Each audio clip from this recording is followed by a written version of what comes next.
Kiran royal అనేటువంటి వ్యక్తి Janasena party నుంచి సస్పెండ్ అయినటువంటి వ్యక్తి ఏదో నా పైన మార్ఫుడ్ వీడియోలు వైరల్ చేస్తూ ఇలాంటి వ్యక్తి అయినా అధికార ప్రతినిధి, ఇలాంటి వ్యక్తికి వైఎస్ఆర్ కాంగ్రెస్ పార్టీ పదవి ఇచ్చింది అంటూ నా మీద దుష్ప్రచారం చేస్తూ కొన్ని వీడియోలను సర్క్యులేట్ చేస్తున్నారని కొంతమంది మిత్రుల ద్వారా తెలిసింది. కిరణ్ రాయల్ నేనేమి నీలాగా ఒక ఒంటరి మహిళని అన్యాయం చేసి కోట్ల రూపాయలను దండుకోలేదు.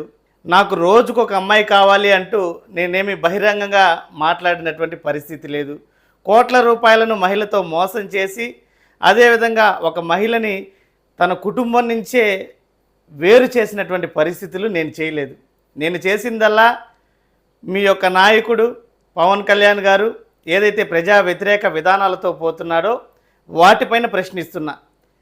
రాజకీయంలో ఏదైతే సిద్ధాంతాల పరంగా భావాల పరంగా పోవాలే కానీ ఇలాంటి చిల్లర చేష్టలతో నువ్వు సాధించేది ఏమీ లేదు. దీనివలన నేనేదో మానసికంగా దెబ్బతిని కృంగిపోయి కుసించిపోయి నశించిపోయి భయపడిపోతానని బహుశా నీ ఆలోచన కావచ్చు. ఇలాంటి నీ పిచ్చి చేష్టల వలన నేనేది భయపడేటువంటి ప్రసక్తే లేదు. ఇంకా దృఢంగా నేను మీ యొక్క అరాచకాలు అన్యాయాలపైన ప్రశ్నిస్తూనే ఉంటా. గత కొన్ని నెలలుగా ఒక మహిళ దగ్గర నా మీద కంప్లైంట్ ఇప్పించావు. మొన్న కూడా నేనేదో మార్ఫింగులు చేస్తున్నా, నేనేదో ఫ్రాడ్ చేస్తున్నానంటూ పోలీస్ స్టేషన్లో కంప్లైంట్లు ఇచ్చి హడావిడి చేసావు. ఇప్పటికీ ఒక్కదానికి కూడా ఆధారాలు చూపించలేకపోయావు. ఇప్పుడేమో ఇలాంటి చిల్లర చేష్టలు చేసుకుంటూ ఏదో రాక్షసానందం పొందుతున్నావు. దీనివలన నేను ఎటువంటి పరిస్థితుల్లో భయపడేటువంటి ప్రసక్తే లేదు.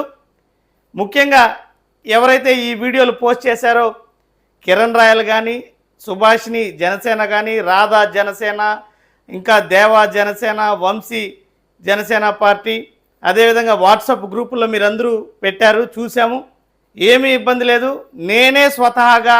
నేనే కోర్టులో డిఫమేషన్ వేస్తాను. అసలు మీరు పోస్ట్ చేసినటువంటి వీడియోలు నావేనా, అవి రుజువు చేయాలని నేనే కోర్టుకు వెళ్తా. నీలాగా నేను తప్పించుకొని దాంకునేటువంటి చర్యలు చేయను కిరణ్ రాయల్.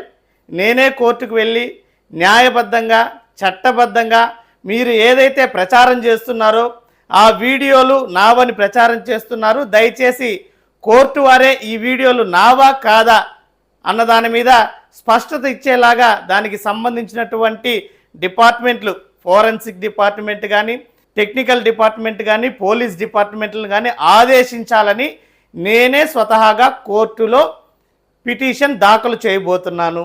ఏమి ఇబ్బంది లేదు. మీరు ఇలాంటి ఎన్ని కుట్రలు కుతంత్రాలు చేసినా జగన్మోహన్ రెడ్డి గారి ఆశయ సాధన కోసం ప్రశ్నించడం అన్నది ఆపేటువంటి ప్రసక్తే లేదు.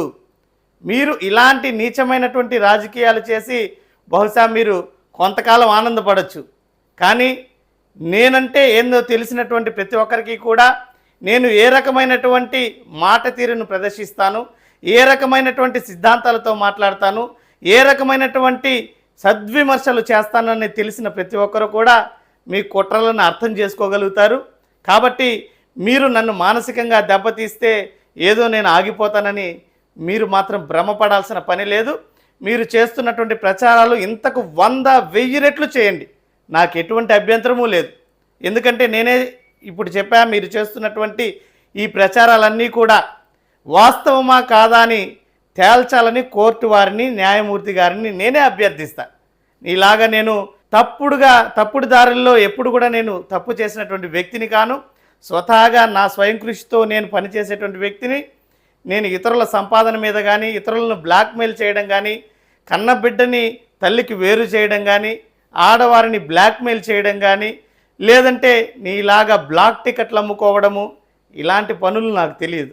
నాకు తెలిసిందల్లా సిద్ధాంతాలతో భావాలతో పనిచేయడం. విద్యార్థి దశ నుంచి నేను రాజకీయ పోరాటాలు చేస్తున్నటువంటి వ్యక్తిని. నా గురించి నీకు ఆల్రెడీ బాగా తెలుసు. పవన్ కళ్యాణ్ గారికి కూడా తెలుసు నా గురించి బాగా. ఏ రకమైనటువంటి నీచ రాజకీయాలు చేస్తున్నావో నీకు తెలిసి ఈ రకమైనటువంటి దుశ్చర్యకు పాల్పడ్డావు. కానీ దీంట్లో ఎటువంటి మానసిక వేదనకి కానీ భయానికి కానీ నేను లోనయ్యేటువంటి పరిస్థితి లేదు. త్వరలోనే వాస్తవాలని బయట పెడతాను. ఎందుకంటే మీరు ఏదైతే వీడియోలు సర్క్యులేట్ చేస్తున్నారో మీ ఫేస్బుక్ల ద్వారా, వాట్సాప్ల ద్వారా అవన్నీ కూడా సేకరించడం జరిగింది. వాటిని కోర్టులో దాఖలు చేస్తాను. కోర్టు వారి అనుమతితో అవి వాస్తవమా కాదా అన్నటువంటివి ప్రజల ముందు ఉంచుతాను. మీలాంటి వాళ్ళకి తగినటువంటి గుణపాఠం కూడా నేర్పిస్తానని కూడా ఈ సందర్భంగా తెలియజేస్తున్నా.